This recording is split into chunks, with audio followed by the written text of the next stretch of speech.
సంతోషాన్ని కనపరచాలి దేవుని పిల్లలు. స్తోత్రం. దేవుని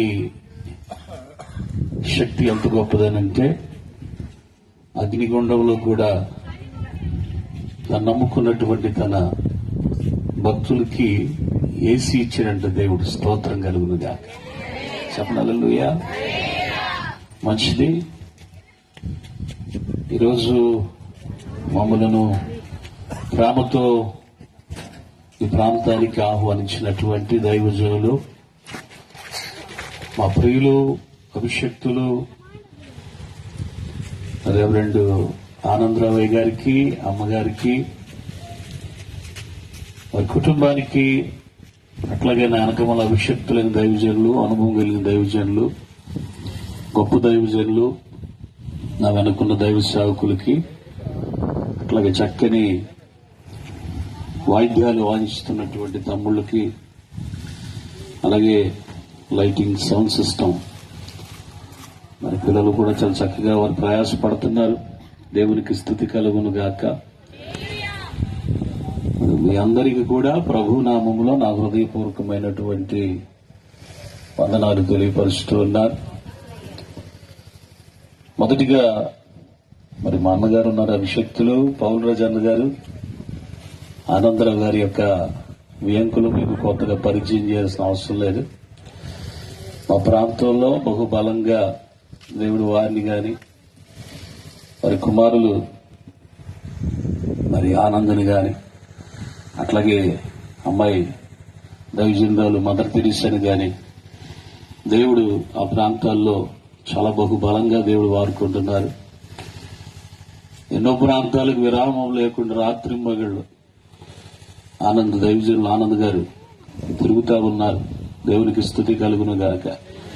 దేవుని అభిషేకం ఈ కుటుంబాల పైన నిండుగా మెండుగా దేవుడు కురిపించి తన పనిలో దేవుడు బహుబలముగా దేవుడు వాడుకుంటా ఉన్నారు. మంచిది పిల్లరా. మరి ఇది మొదటిసారి నేను ఈ ప్రాంతానికి రావడం, ఇది మొదటిసారి. మరి నన్ను ఎంతో ప్రేమతో చక్కగా మా ప్రాంతానికి వచ్చినప్పుడు మాతో కలిసి ఎక్కడికి వెళ్ళినా కూడా ఆనందరావు గారు మాతో ఉండి ఆ ప్రాంతంలో చాలా చక్కగా మంచిగా మాతో కలిసి చక్కగా మా యొక్క ఫెలోషిప్ లో కూడా వారు ఉంటారు. మరి వారిని బట్టి అందుకని సంతోషిస్తా ఉన్నారు. ఈ రాత్రి దేవుడు మంచి వాతావరణం దేవుడు మనకి ఇచ్చాడు. అందును బట్టి ప్రభుని స్తుతిద్దాం. ఈ 3 రోజులు కూడా దేవుడు మంచి వాతావరణం ఇస్తాడు. ఒకసారి స్తోత్రం చెప్పండి. హల్లెలూయా. మంచిది నాన్న.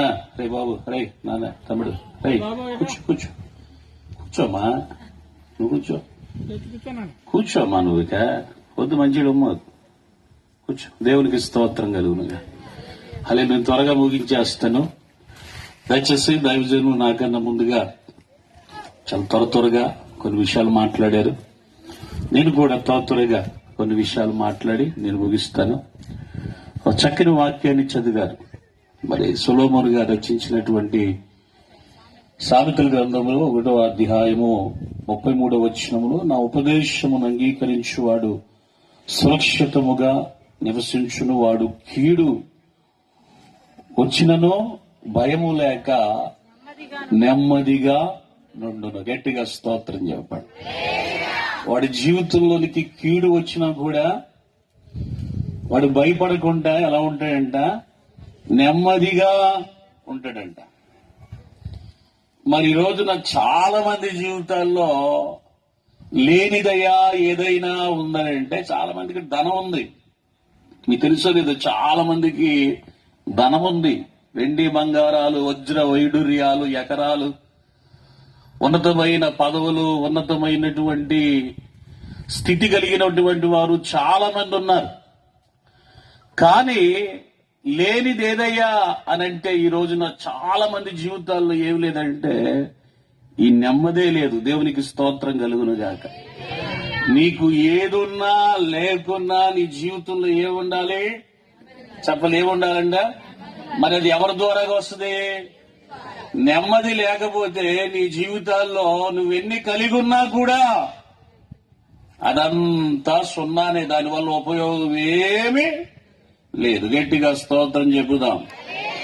మరి నువ్వు ఆయన కలిగి ఉంటే ఖచ్చితంగా నీ జీవితంలో ఎన్నన్నా రాని, అవి శరీరకు సంబంధించినటువంటి బలహీనతలు కావచ్చు, లేదా ఆర్థికమైన ఇబ్బందులు కావచ్చు, లేదా కుటుంబంలో ఉన్నటువంటి సమస్యలు కావచ్చు, అవి ఎలాంటివైనా, అవి ఏవైనా కూడా ఖచ్చితంగా దేవుడు విడిపించి, వాటిని విడిపించడమే కాదు, పిల్లరా మరలా ప్రభు నిన్ను గొప్ప ఉన్నతమైన స్థితికి దేవుడు లేవనెత్తుతాడు. దేవునికి స్తోత్రం కలుగును గాక.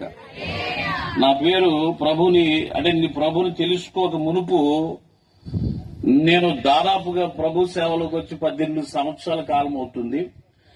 ఈ 18 సంవత్సరాల కాలానికి ముందు నేను పుట్టి పెరిగింది కర్ణాటక అనేటువంటి ప్రాంతంలో నన్ను పుట్టి పెరిగాను.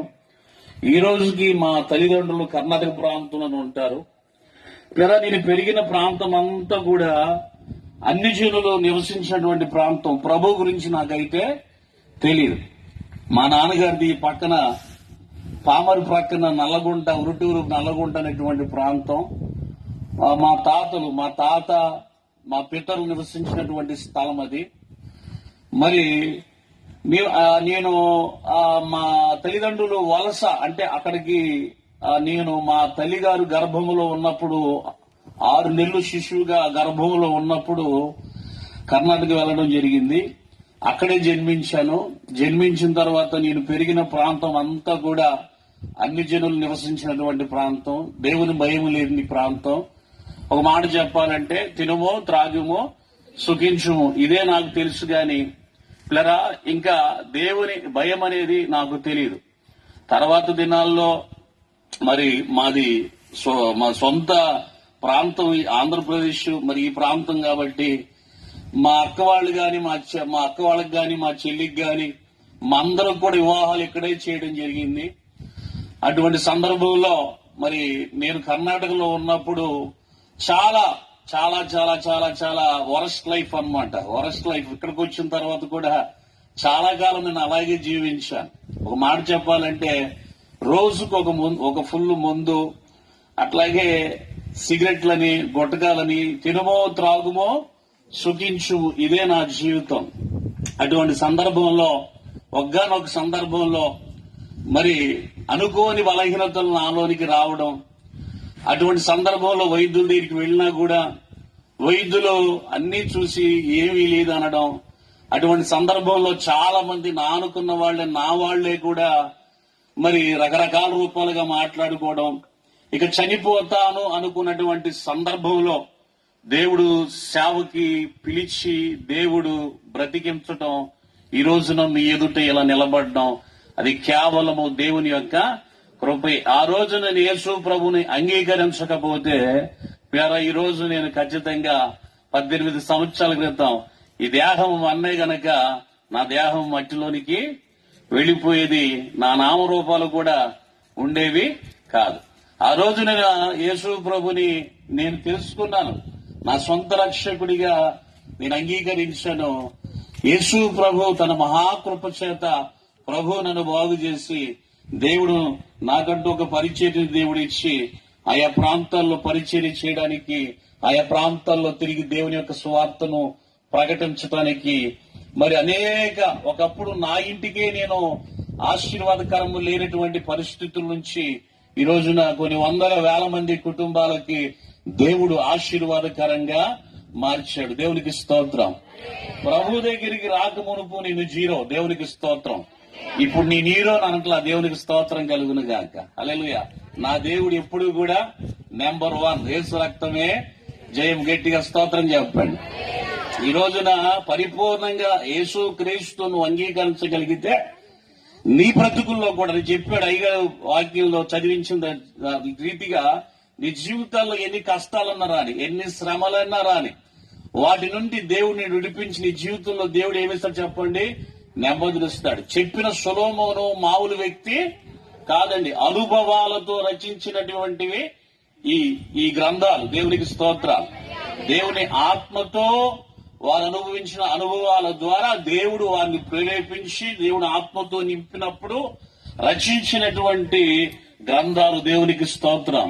సామెతల గ్రంథము, సొలొమోను రచించిన గ్రంథాలు ఏవి చెప్పండి? ఒకటి సామెతలు, రెండవది ప్రసంగి, మూడవది పారమగీతములు. దేవునికి స్తోత్రం.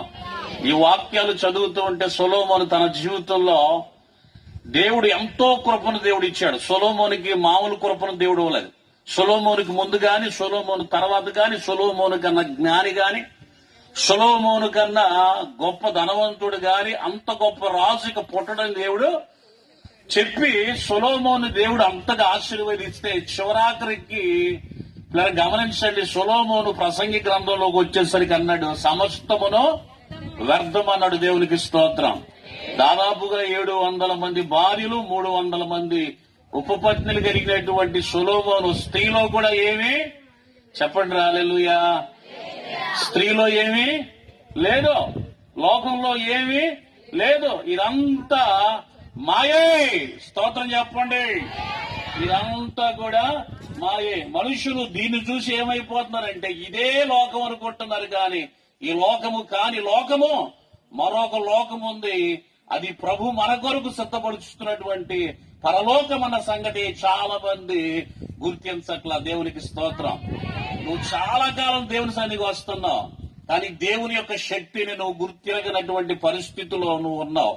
చాలా కాలం బట్టి దేవుని స్తుతిస్తున్నావు, ఆరాధిస్తున్నావు, ప్రభుని మహిమపరుస్తున్నావు, దేవుని గణపరుస్తున్నావు, దేవుని సందులో గొప్ప పాత్రగా వాడబడుతున్నావు. కానీ నీ జీవితంలో యేసు ప్రభుకి ఇవ్వాల్సినటువంటి ప్రాముఖ్యత నీ జీవితంలో నువ్వు ఇవ్వలేనటువంటి పరిస్థితుల్లో నువ్వు ఉన్నావు. దేవునికి స్తోత్రం. ఈ సభల ద్వారా ఖచ్చితంగా నీవు నీ దేవుణ్ణి నీ జీవితంలోనికి పరిపూర్ణంగా తీసుకోవాలి. దేవునికి స్తోత్రం.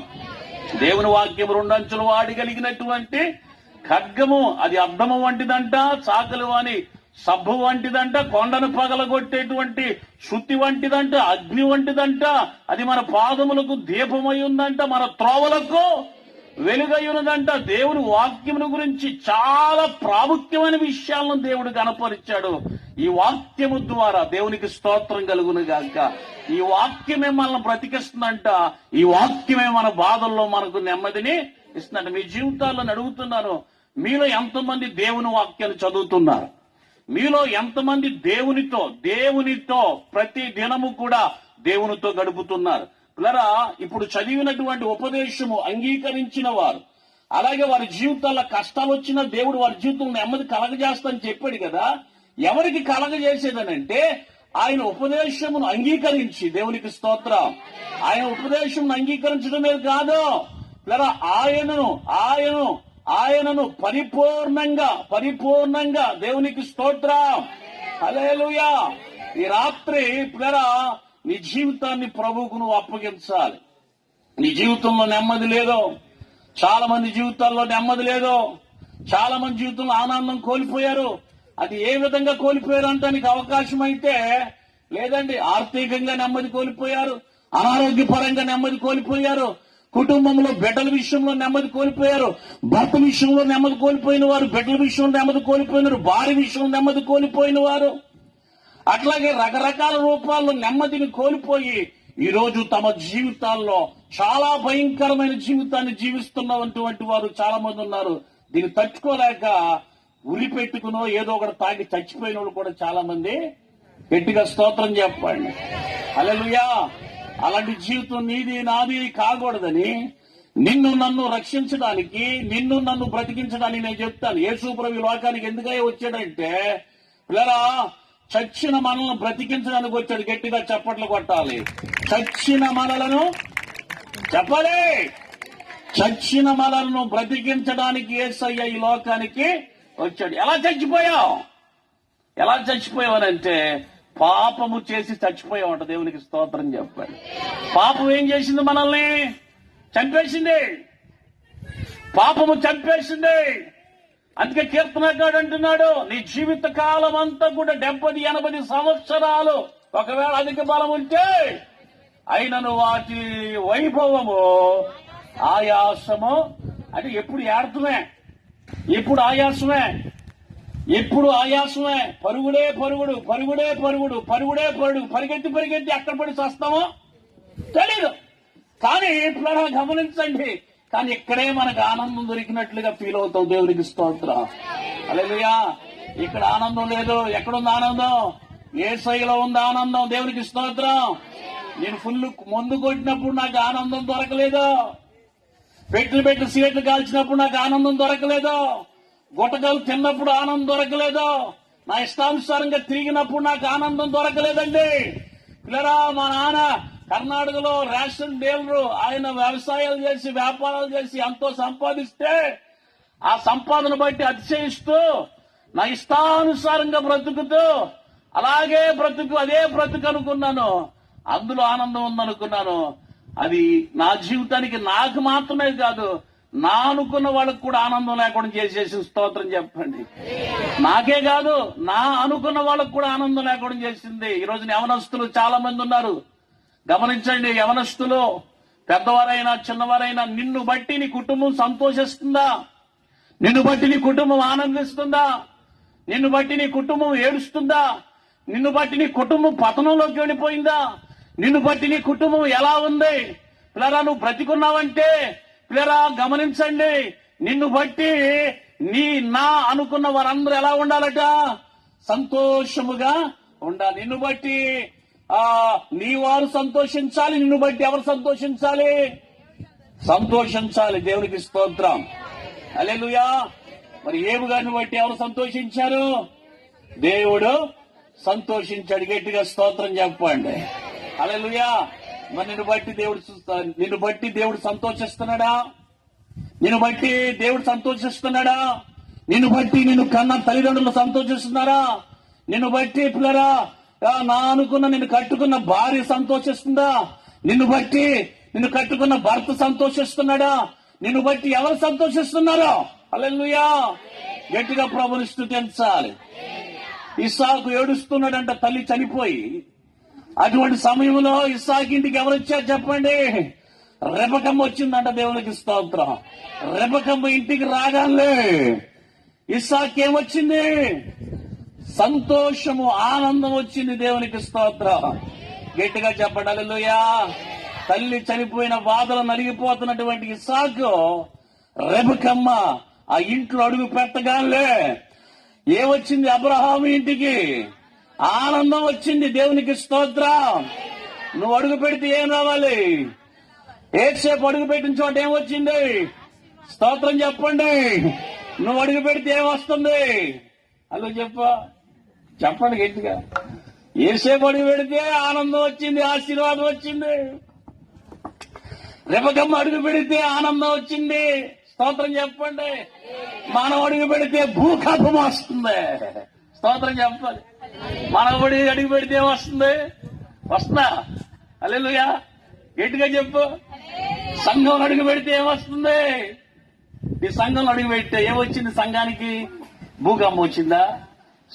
సంతోషం వచ్చిందా? నీ ఇంట్లో అడుగు పెట్టావు, నీ ఇంట్లో ఏమొచ్చింది? వచ్చిందా? అల్లు చెప్పు గట్టిగా. Praise the lord. దేవునికి మహిమ కలుగును గాక. నీ బాధ ఏదైనా, నీ బలహీనత ఏదైనా, నీ సమస్య ఏదైనా దేవునికి స్తోత్రం. నేను ప్రభువుని తెలుసుకున్నప్పుడు బాగా బలహీనం అయిపోయాను. ఇలాగైపోయాను. ఎలా అయిపోయాను చెప్పండి? ఇలా అయిపోయాను. ఒక చక్కాలంటే ఎముగు లెక్కట్టు వచ్చి అలాగ అయిపోయాను అన్నమాట. ప్రభు పిలుచుకున్న తర్వాత ప్రభు మాట్లాడి ప్రభు స్వస్థపరిచాడు. ప్రభు స్వస్థపరిచిన తర్వాత ఈరోజు 110 కిలోలకు వచ్చా. దేవునికి స్తోత్రం చెప్పండి. చప్పట్లు కొట్టండి. హల్లెలూయా. ఇది ఎవరి ప్రేమ?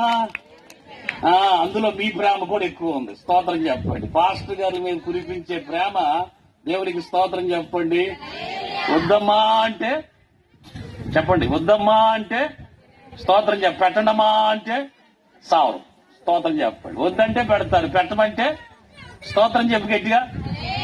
సంతోషంగా ఉన్నారా? హల్లెలూయా.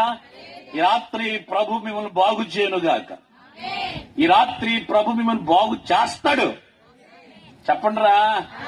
బాగు చేసే పంపిస్తాడు మిమ్మల్ని.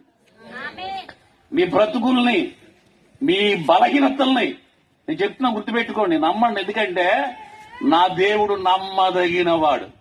చెప్పండి. నా దేవుడు పిలిచింది ఎవరు? ఆయన పిలిస్తే ఇక్కడికి వచ్చావు నువ్వు. నేనైనా నువ్వైనా ఎవరైనా సరే ఆయన పిలిస్తేనే ఇక్కడ ఉన్నాం. అర్థమైందా? ఆయన బ్రతికించాడు కాబట్టి మనం ఇక్కడ ఉన్నాం. నిన్నటి రోజు తిరిగి రాదు. ఈ రోజు దేవుడికి ఇచ్చింది, రేపటి మనది. చెప్పాలి, రేపటి రోజు మనది. స్తోత్రం చెప్పండి. నిన్నెవరు ఇచ్చారో, ఈ రోజు ఎవరు ఇచ్చారో, రేపు ఎవరు ఇస్తారో. ఆమేన్. ఇక్కడ ఉన్నారు మీరంతా, అల్లు చెప్పు గట్టిగా. నన్ను దేవుడు ఎలా పెట్టాడంటే ఈ రోజున స్తోత్రం చెప్పండి. ఈ రోజు దేవుడు నన్ను ఎలా పెట్టాడు చెప్పనా? 0 అని చెప్పా. ఈ రోజు ఎలా పెట్టాడు గట్టిగా హల్లెలూయా. ఈ రోజు దేవుడు ఎలా పెట్టాడు, దేవునికి స్తోత్రం. ఇంత ఎత్తులో పెట్టాడు దేవుడి స్తోత్రం. అద్భుతంగా పెట్టాడు దేవుడు. ఎందుకు తెలుసా? యేసు ప్రభుని తెలుసుకునే వెంటనే ఇక ఈ లోకంలో ఏమీ లేదు, ఇదంతా ఒట్టిదే, ఇదంతా మాయ, ఇదంతా ఒట్టిదే, ఈ ఆచారాలు ఒట్టివే, ఈ సిద్ధాంతాలు ఒట్టివే, ఇదంతా ఒట్టిదే. నిజమేది అనంటే యేసు ప్రభు ఒక్కడే నిజం. చెప్పండి, యేసయ్యే నిజం. ఇక ఆయన తప్ప అంతా అబద్ధం అనుకున్న దేవునికి స్తోత్రం చెప్పండి. ఆయనలో జీవముండెను, ఆ జీవము లోకమునకు. గట్టిగా చెప్పండి, చెప్పండి గట్టిగా. మీరందరూ ఇక్కడే ఉన్నారా లేదా? ఉంటారా, వెళ్ళిపోతారా? స్తోత్రం చెప్పండి. వెళ్ళిపోతాను, వెళ్ళిపోండి. యేసు రక్త విజయం. ఇటు వెళ్ళిపోండి, ఇటు వెళ్ళమాకండి. యేసు రక్త విజయం. సరే, నేను చెప్తాను, గుర్తు పెట్టుకోండి. సరే, పిలువబడిన వాడు ఒక ఆయన ఉన్నాడు. ఆయన పేరేంటి బైబిల్లో? మొదటగా దేవుడు పిలిచాడు, ఆయన పేరు అబ్రహాం. ఓకే, మీకు మంచి దేవునికి స్తోత్రం. మంచి ఇదిలో ఉన్నారు. యేసు రక్తం విజయం. ఇక్కడ ఉన్నారు మీరు అంతా కూడా. త్వరగా చెప్పి ముగిచ్చేస్తాను, జాగ్రత్తగా ఉండండి. సరే, అబ్రహామును దేవుడు పిలిచాడు. చెప్పండి, ఎవరు పిలిచాడు దేవుడు? అర్థమైందని చెప్తా. అర్థమైందా? అర్థం అవ్వాలి. స్తోత్రం చెప్పండి. అమెరికా ఓటి, ఇంగ్లాండ్ ఓటి చెప్పను, గట్టిగా స్తోత్రం. అర్థమని చెప్తాను. అర్థమైందా? 15వ అధ్యాయంలో అంటాడు, ఆది గ్రంథంలో, అబ్రహాము ఎవరు నమ్మాడు? ఎవరు నమ్మాడు? ఎవరు నమ్మాడు? స్తోత్రం చెప్పండి. మరి నువ్వెవరు నమ్మా? అబ్రహామును దేవుడు ఎలా ఆశీర్వదించాడు? అబ్రహామును దేవుడు ఎలా ఆశీర్వదించాడు? దేవుడు అబ్రహామును అన్ని విషయాలలో, చెప్పండి, ఎన్ని విషయాల్లో? అన్ని విషయాలంటే అన్ని అంటే చెప్పండి. అన్ని అంటే ఏంటి? స్తోత్రం చెప్పు. దేవుడిని ఇచ్చాడు కానీ ఇంట్లో మనశ్శాంతి లేదు. స్తోత్రం చెప్పు. తింటానికి పంటలు ఇచ్చాడు కానీ ఇంట్లో గిల్లు పంటలకు తింటానికి అవకాశం. స్తోత్రం చెప్పు. ఇంట్లో గిల్లు కారం ఉంది కానీ తింటానికి అవకాశం, ఉప్పు ఉంది కానీ తింటానికి అవకాశం, ఇల్లు ఉంది కానీ పడుకోవడానికి అవకాశం. స్తోత్రం చెప్పు. హల్లెలూయా. ఏమా ఇట్లాంటి క్యాండిడేట్లు ఉన్నారు ఇక్కడ? స్తోత్రం చెప్పండి. నువ్వేంటి, నీకేంటి 59 సంవత్సరాలు పక్క బాపిడి తీసి స్తోత్రం చెప్పండి. ఆయనకి 59 సంవత్సరాలు అన్నా, నీది బయట పెట్టాను నేను. మొన్నే చేసాం పుట్టినరోజు, గట్టిగా స్తోత్రం చెప్పండి. నాకు 43 సంవత్సరాలు, ఆయనకి 59 సంవత్సరాలు. ఆయనకి నాకేమైనా పొంతనుందా? నాకన్నా చిన్నపిల్లలాగా ఉన్నాడు ఆయన. స్తోత్రం చెప్పండి. అసలు మామూలు వ్యక్తి కాదు ఆయన. ఆయన గురించి మీరు తక్కువగా అంచనా వేయమాకండి. గట్టిగా స్తోత్రం. ఆత్మపూర్ణైన దైవజనుడు. గట్టిగా స్తోత్రం. హల్లెలూయా. సరే, అబ్రహామును దేవుడు పిలిచాడు. అబ్రహామును దేవుడు ఎన్నుకున్నాడు, ఏర్పాటు చేస్తున్నాడు. నిన్ను పిలిచాడు, నిన్ను దేవుడు ఎన్నుకున్నాడు, ఏర్పాటు. చెప్పండి, అబ్రహామునే కాదండి, ఈ రోజున దైవ సేవకులు అందరూ దేవుడు ఏర్పాటు చేస్తున్నాడు. నిన్ను నన్ను మనందరం దేవుడు ఏర్పాటు చేసి, అర్థమైందని చెప్తాను, గుర్తుపెట్టుకోండి. సరే, బాగానే ఉంది. నేను ఇప్పుడు అబ్రహాం గారి గురించి ఎందుకు ఈ ప్రస్తావన వచ్చిందంటే, అబ్రహాము గారిని దేవుడు పిలిచినప్పుడు అబ్రహాము గారు ఏం చేశారంటే, అబ్రహాము గారు ఒక 4 బలిపీఠాలు కట్టాడు. దడుచుకోమాకండి, దేవునికి స్తోత్రం. 4 బలిపీఠాలు కట్టాడు. ఇప్పుడు నా అయ్యగారు ఏంటి 4 బలిపీఠాల గురించి చెప్తాడు అనుకుంటున్నారేమో. దేవునికి స్తోత్రం చెప్పాలి. కంగారు పడాల్సిన అవసరం, నాకు ఇచ్చిన టైంనే ముగిస్తా. యేసు రక్తం చేయండి. హల్లెలూయా. ఎన్ని బలిపీఠాలు కట్టాడమ్మా? 4 బలిపీఠాలు కట్టాడు.